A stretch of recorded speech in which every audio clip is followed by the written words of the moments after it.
Like you said, my name is Karlie Zimmerman. I'm 32 years old, and I have been dealing with melanoma since I was 20 years old, so for the past 12 years.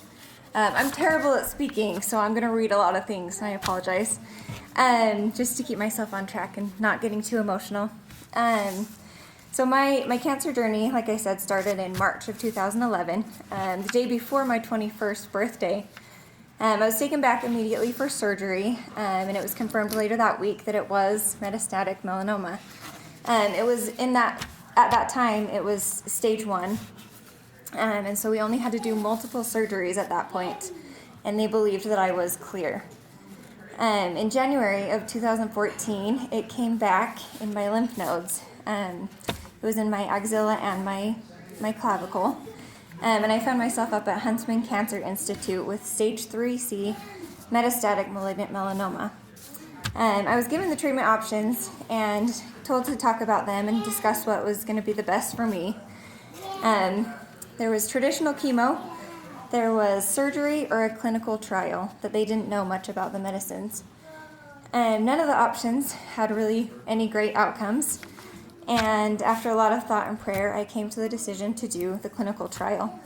I was randomized into the trial had 2 different options. There was one medicine or 2 medications, and I received 4 IV treatments at that time for 6 months. The scans came back to find out that my cancer wasn't spreading, but it was remaining stable. We decided later that year to add the second medication. I would go on to receive injections directly into my lymph nodes every 2 weeks, and that lasted almost a full year.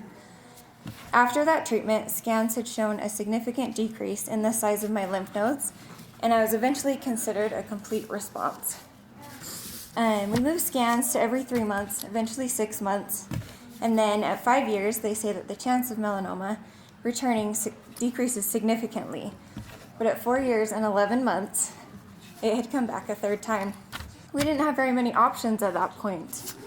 So reluctantly, and with the help of my husband, we opted for the surgery, and we removed 38 lymph nodes, all on my right side. We moved into more IV treatments after immunotherapy, like he had discussed, and we started in October of 2019. They wanted me on this treatment for a full year, but in March of 2020, up at Huntsman, and about to start my 5th month of treatment, I got a call from my doctor before my appointment that she needed to meet me immediately. We met her a few minutes later in the hall, and worried and anxious, she began to tell us that they had found something. I was pregnant, despite my IUD being placed correctly. The next day, I found out that I was already 8 weeks along with my now 2-year-old son. We had to stop treatment immediately, obviously, but I had already gone through 2 treatments and CT scans with him. Even with my IUD that remained in place until birth, my son was adamant on getting here, and at just 25 weeks, he was born at 1 pound 8 ounces. We spent 73 days in the NICU. I'm incredibly happy to report that both of us are happy and healthy. I am once again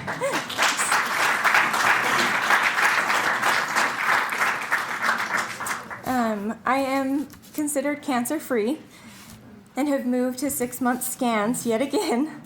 I was scheduled this past week, November 1st and 2nd, to have my scans. And 1 week prior, we just found out that I am pregnant again.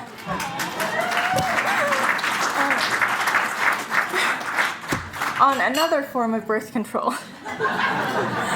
So they have now removed my next one on implant, and I am 10 weeks.